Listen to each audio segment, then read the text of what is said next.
तो चेतन जो है वो रुके आज घर पे। हाँ इसको छींके आ रही है। और है क्या? नहीं, नॉर्मल है थोड़ा सी क्या आना। ठीक है, सब कुछ नॉर्मल ही है। नहीं, मैंने एक बार डॉक्टर को पूछा था कि सर इसको कंटिन्यूस आ रही है मोनिका। नहीं नॉर्मल, इसके नाक में कुछ उलझ गया होगा। वो मम्मी ने पाउडर बनाया ना जो। नहीं, उसकी नहीं आ रही, उसकी तो हमें ही नहीं आ रही, इसको कहाँ से आएगी?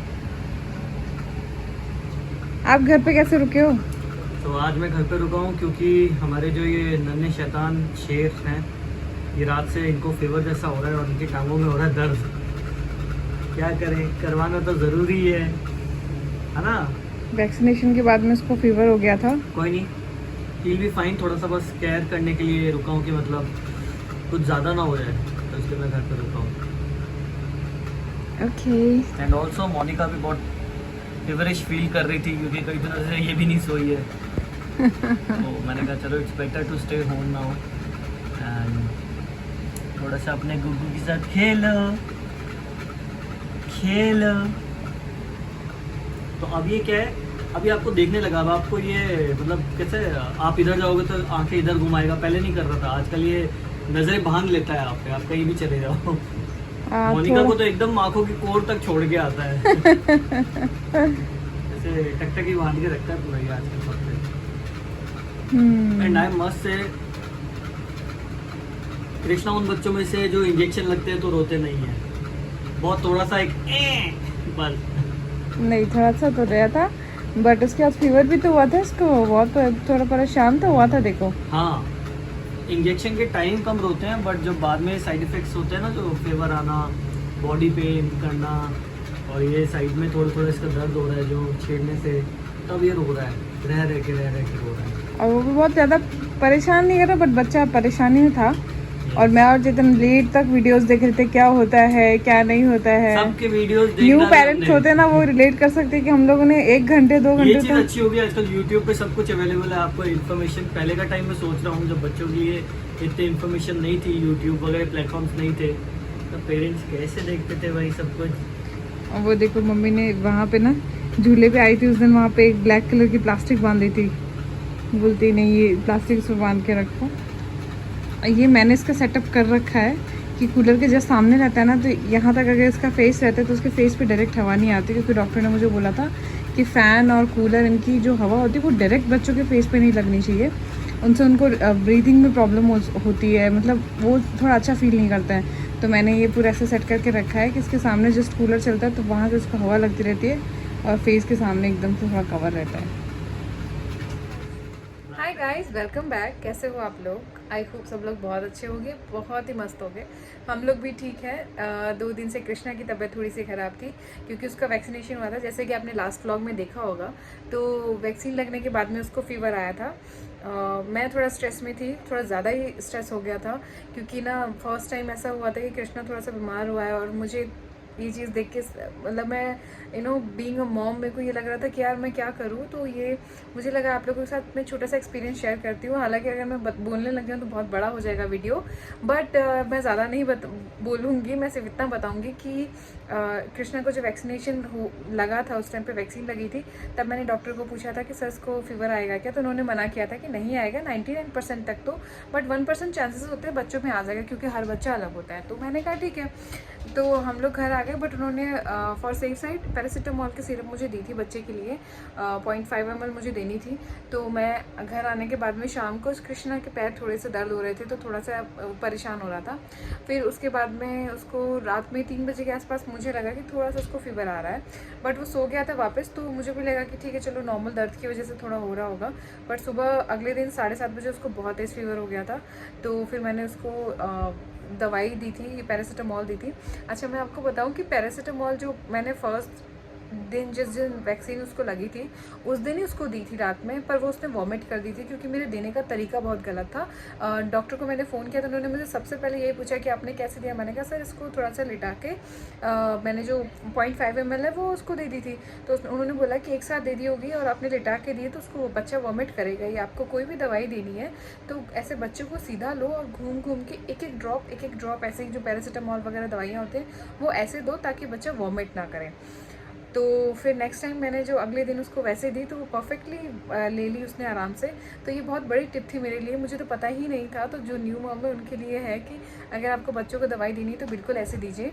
एंड उसी दिन जो है उसको 6 घंटे तक आराम था। फिर उसके बाद में थोड़ा सा वापस होने लग गया था, तो डॉक्टर को फिर से मैंने फ़ोन किया तो उन्होंने बताया कि आप एवरी 6 आवर 3 दिन तक बच्चे को पैरासीटामोल दे सकते हो अगर आप उसको फीवर आता है और बहुत परेशान होता है तो फिर मैंने उसको वापस से पैरासीटामोल दी थी।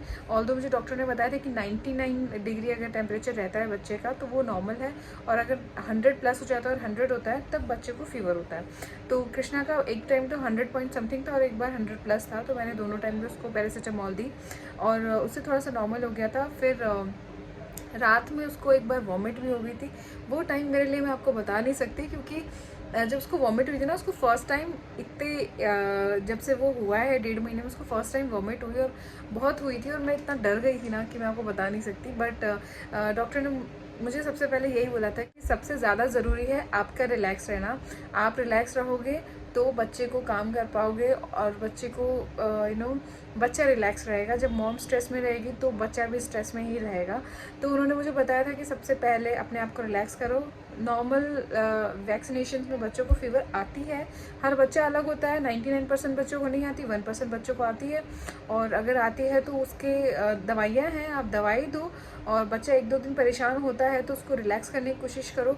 ऐसा नहीं है कि आप भी स्ट्रेस में आ गए और आप खुद को संभाल नहीं पा रहे तो आप बच्चों को कैसे संभालोगे। और ये भी बहुत अच्छी सलाह थी कि कुछ भी प्रॉब्लम आती है बच्चों में तो सबसे पहले अपने आप को रिलैक्स करिए। Being a mom I know बहुत टफ होता है ये चीज़ करना कि इन्फेंट बेबी है आपका और आपको पता है वो बोल नहीं पा रहा और आपको लगता है यार मैं क्या करूँ, कैसे सही कर दूँ, मैं क्या करूँ, कैसे सही कर दूँ, बट आप नहीं कर सकते हो। ठीक है, आप उनको सिर्फ दवाई दे सकते हो, और सबसे अच्छी चीज़ जो आप कर सकते हो वो आप ये कर सकते हो कि आप उसको हग करो, आप उसको लगा के रखो अपने सीने से, आप उसको बार बार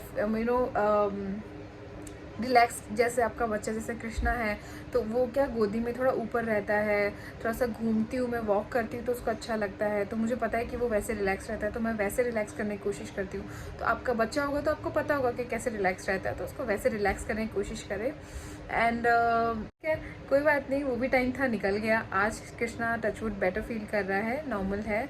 एंड बस यही बताना था मुझे लगा कि ये जो छोटी मोटी चीज़ें हैं जो मेरे पीडियाट्रिशियन मुझे बताते हैं वो आप लोगों के साथ शेयर करूं। क्या पता आप लोगों को नहीं पता हो, या फिर आप पूछना भूल जाएं, या फिर कुछ भी। 1% लोगों के भी काम आती है ना, कोई भी किसी की भी एक्सपीरियंस से की हुई बात तो बहुत अच्छी चीज़ होती है। एंड बस यही है, अपने जो बच्चे का डॉक्टर है उससे हर चीज़ पूछिए। मैं तो बहुत पूछती हूँ, आप भी बिना पूछे बिना उससे सलाह लिए कुछ मत करिए। बस अपना प्यार यही बनाए रखिए। इतने सारे प्यार के लिए बहुत बहुत शुक्रिया, और कृष्णा पे भी अपना प्यार बनाए रखिए। घर पे रहने का यही नतीजा, क्यों भाई चाचा, अरे हाँ भतीजा। राइम बना रही थी चेतन है ना। ये जो कॉट है ना, ये अभी हम लोग यूज़ नहीं कर रहे हैं क्योंकि जगह जगह पे इसके झूले पड़े हुए, तो फिर इसको साइड में रख रखा। और ये कॉट नहीं करते भी हमने मतलब पूरा भर दिया इसको, नीचे से पूरा फुल है। अब हम देख रहे हैं कि क्या चीज़ें हैं जो हम भूल गए हैं। हाँ, क्योंकि अभी कल परसों हमने कृष्णा के और कपड़े निकाले जो कि छोटे हो चुके थे। जब हम लाए थे तो उसको लगा था कि बहुत बड़े हैं। ये बच्चे को कब से साबुन से नहला सकते हैं या बेबी वॉश से नहला सकते हैं, प्लीज़ कमेंट करके बताइएगा। हमको नहीं पता ये। मैं तो अभी नहीं नहला रही हूँ, मैं तो सोच रही हूँ थोड़ा सा टाइम दूँगी उसके बाद ही नहलाऊँगी। तो चेतन जो है ये पूरा किट खोल के बैठ रहे हैं कि मैं देख रहा हूँ उसमें क्या क्या चीज़ें और क्या क्या यूज़ कर सकता हूँ। मैं कहा ठीक है देख लो, इसमें सब मिलता है शायद। वैसे तो मोनिका ने आपको काफ़ी कुछ बता ही दिया है कि अब कृष्णा जो है काफ़ी अच्छा फील कर रहा है, बट स्टिल आप लोगों की दुआएं, आप लोग का प्यार बनाए रखिए कृष्णा के लिए ताकि वो और अच्छा कर सके। एंड और कुछ नहीं, दैट्स इट फॉर टुडे।